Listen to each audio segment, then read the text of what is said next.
Umbral steel is the finest on Pontus. You can say that anywhere, and none, save perhaps the finest of Dwarven smiths, would protest. It's as commonplace knowledge now as, say, fire being hot or water being wet. It all comes from one place, the magma forges of Umbridge, high atop an active volcano. I'd forgive you if you didn't know the town's true name though. Most people just call it the Everflame City, a moniker bestowed by those who do not live there, due to the constant billowing smoke rising from the volcano mouth. Umbral steel is the finest in all of Pontus. The heat from the magma forges sees to that, heating and reshaping the crude steel and adding that special something, that magic from the mountain to its very fabric. Umbral steel is not magical in nature, or at the very least that's what the scholars would say, testing the blades and shields with their tools and trinket. Yet any who have held an umbral blade in hand, raised it to strike or to defend, they will know the truth. Umbral steel has the very heart of the mountain within it. Umbral steel is the finest in all the lands, because Umbridge smiths are the finest in all the lands. True master blacksmiths and metalworkers all, dedicated with unwavering certainty that this is their calling, their true purpose on this world. Only those truly dedicated to their craft will seek Umbridge. Only those who feel the siren call of the spirits within metal, begging to be shaped into their true forms, the forms the master smiths say lie in all metals, just waiting for the hammer and anvil to bring it forth. Path to this holy site of hammer and anvil is long and treacherous, the crumbling path to the volcano top, the constant threat of a path collapsing from under you, burdened along the way by the tools of your trade. For as any master smith knows, you forge your own tools, and they stay by your side until your death. It is said that the path to Umbridge is marked by bone and hammer, skull and steel. The master smiths who complete their journey are taught the secret ways, the ways of manipulating metals, the secrets to manipulating the lava that flows like blood through the mountains, the technique of countless masters that have come before them. Their blades and armors have been wielded by kings and queens, conquerors and heroes alike. Nothing can match up to the fine edge or the sturdy breastplate that comes from the Everflame City. So step inside and grab yourself an Umbral blade today. Gather round, people. I am no salesman of cheap trinkets and baubles. I am here today to sell you peace of mind. A recent phenomenon stalks our streets, my friends, a terrifying creature made of thousands, hidden within the flesh of those who walk beside us. I am, of course, talking about the Worm Queen, a hive mind of wriggling flesh and invasive parasites. None are safe, none can hope to be safe. She was banished by the gods to a plane all of her own, an empty barren plain where she was to starve. They didn't know what she could do. Didn't know the power she could wield over us. She sends her soldiers in the night to burrow into our flesh, to replace our very selves with naught but the desire to spread her power, to propagate the worm. But, my dear friends and allies, I have the cure. For just a pittance, well, when compared to the cost of your life, you can be safe. You can be free of the menace that slithers towards each of us. I present you the Worm Pendant. Slip this around your neck, and you'll never have to fear an invasive species taking control of your body and making you do things. Horrible things. Do we, this fair hamlet, wish to end up like Yonkator, replaced by these abominations? No, sir, no, ma'am. Only 10 gold coins apiece, and you can sleep safe in your beds. Mate, it's got bells on. Now I can see that you're not convinced. Well, allow me to demonstrate its powers. Behold, a jar of the Worm Queen's soldiers. Now have no fear. These treacherous creatures are perfectly safe contained within this warding jar. Oh no. Oh, we should be running. No, please!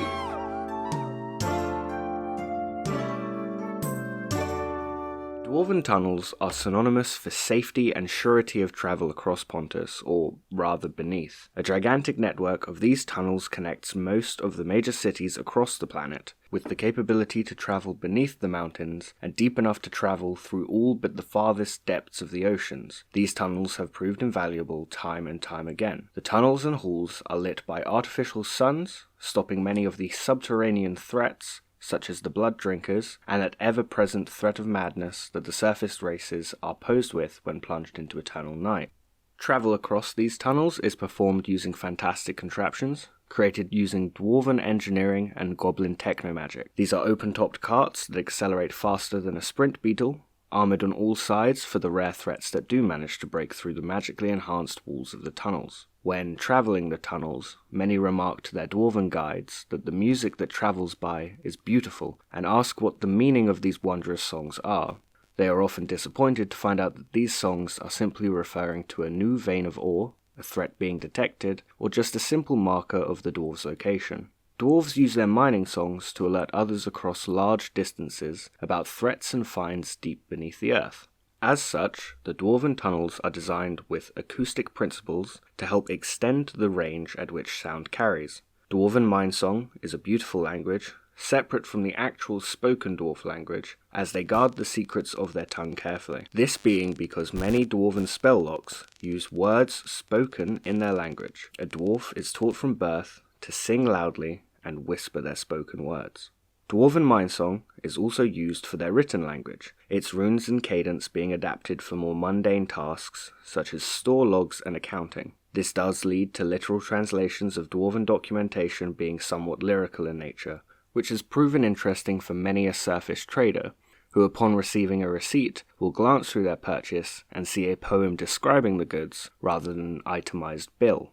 Dwarves, when travelling the surface, have to protect their bodies with thick leathers and full-visored helmets, owing to their generations of subterranean life. This has led many of the above-ground races to negatively view dwarfs as war-ready and gruff or unfriendly to meet. However, venture to a Dwarven hall and there you will find the truth. A race of fastidious workers, yes, but a race that has a rich oral history, one that is told through songs.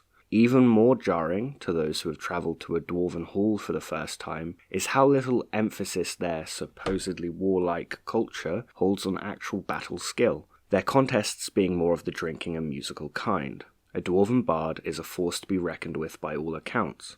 They revere those leaders who have never taken them to war, those who invented a new tool or skill. Their brewers and cloth makers hold some of the highest ranks within Dwarven society, and, due to their tradition of storytelling, their bards are often the highest ranked, many of the best ascending to lead one of the myriad smaller factions that make up a single hall. To speak on their society more deeply, each hall, which we would recognize as something akin to a city-state, is made up of several different factions within. These factions are always the same across all of Pontus, a new faction not having been created for many thousands of years, as the stories of their past claim that each faction is a disparate group from around our planet before the grand unification, an event wherein all the Dwarven peoples came together into one big clan in order to defend themselves from an insidious magical beast that was hunting the Dwarven people. Not much is known about this beast, the proud Dwarven people simply calling it the Forgotten One. However, some have theorized that this creature may be the insidious Queen of Worms, that psychic parasitic abomination that was banished to the place between places by the gods around 5,000 years ago. Each faction is named after a historic Dwarven group, and each has a specific role within the community, though this varies from hall to hall. However, the names of these factions, just like the true language of the dwarves, is not known to us outsiders. Names do hold power after all, and as such the dwarves are understandably reluctant to share these with us. What we do know, however, is that each individual hall has its own appointed leader, and that these leaders will meet at one hall across Pontus each 5 years to discuss general laws across the halls, as well as any trading that needs doing between them. However, these meetings can be expedited during emergency, as long as one hall master calls the others to a meeting. New halls can be created by any group of dwarves numbering 50 or more, and they are legitimized by any one other hall master recognizing the new one. Hall masters are voted into power by their people, and only remain in power if the dwarves under their command continue to agree with their decrees. Dwarven lifespans are one of the longest on Pontus, rivaling even the Elven in terms of longevity. However, the natural death of a dwarf, when it comes, is truly unique across the planet. When a dwarf has reached the end of their lifespan, they will begin a process of calcification, the outer layers of their bodies beginning to harden over. When this begins, the dwarf in question will take the pilgrimage to their specific faction's resting grounds, which are once again kept secret from the eyes of outsiders. We do not know what happens to these dwarves, whether the calcification is the true ending, or if perhaps there are other rites and rituals to be performed using their now statuesque form. Regardless, once the calcification begins, the rest of Pontus will not be seeing that dwarf again. Of course, despite their more recalcitrant nature, there have been many famed dwarves across the history of our fair planet, the most famed of which is Rolf Hammervane, the most recent king of the dwarves. It is important to note that king is very much the common tongue title, and that dwarves as a whole do not have a gendered language within their mindsong, and their real title would be closer to All Hall Master, slightly less poetic for the non-dwarven bards, and so he was recognised by surfaces as a king. Truly strange how much power the bards of the land command with our histories. Rolf Hammervane is the leader of the dwarves, who was voted as All Hall Master by the collective Hall Masters during the Great Famine 400 years ago. Chosen for their wiseness and compassion, they led the Dwarven people through this tumultuous time with aplomb, forging alliances with the goblin matriarchs of the Underlands, as well as several key port towns in order to strengthen trade. It was during this time that the Dwarven tunnels were first opened for use of travel across Pontus, at least for the surfaces, and this is considered one of the greatest factors in slowing the spread of the famine. Another of their greatest discoveries and achievements is the integration of the first surface rotola, the Wave Wanderer. Truly, our lives would be less rich without Rolf Hammervane. Yes, I would say it is inarguable that without the Dwarvenkind, their ingenuity, their compassion for others, and their general love of life, Pontus would be half the world it is now. I would highly recommend the Museum of Dwarvenkind in Slater Square, a truly beautiful monument to one of the most interesting races on Pontus.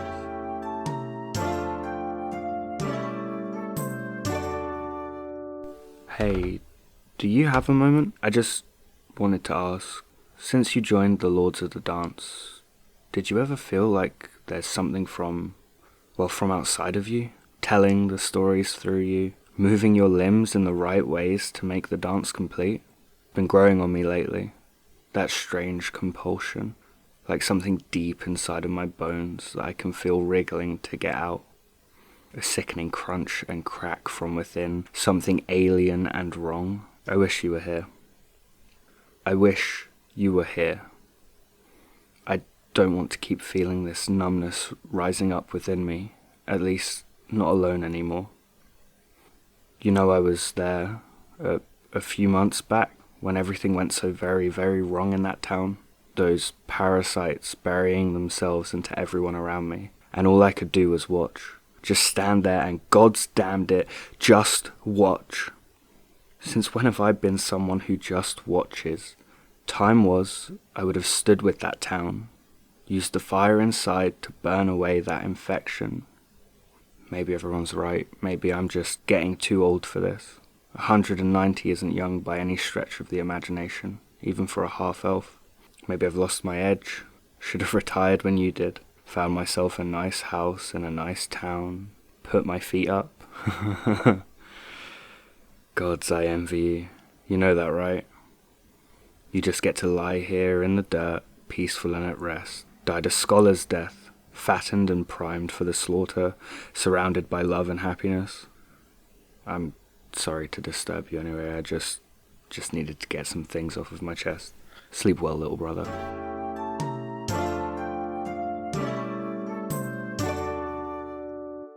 Hello, Lore Masters. Ashleigh here, and thank you for listening to this episode of Tales from Pontus. As always, your continued support and listening means the world to me.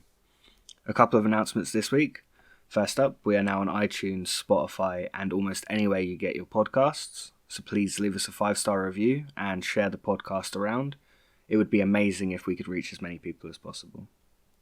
Secondly, as you will have already heard throughout the episode, We have no intro and midpoint music. This was made by the extremely talented Cameron Bloomer, and you should check out more of his stuff on Twitter at TheLumpyBoy and on Instagram at Cameron Bloomer, spelt Blumer. A huge thank you to everyone who has listened this far in, and hopefully in the future as well. It means so much to me. For more updates about the show and what I'm involved in, follow me on Twitter at TrashleighM, that's TrashleighM, and keep an ear out for my other podcast, Blank Block. Thank you so much for listening. May your cups be ever full, and your hearts fuller still.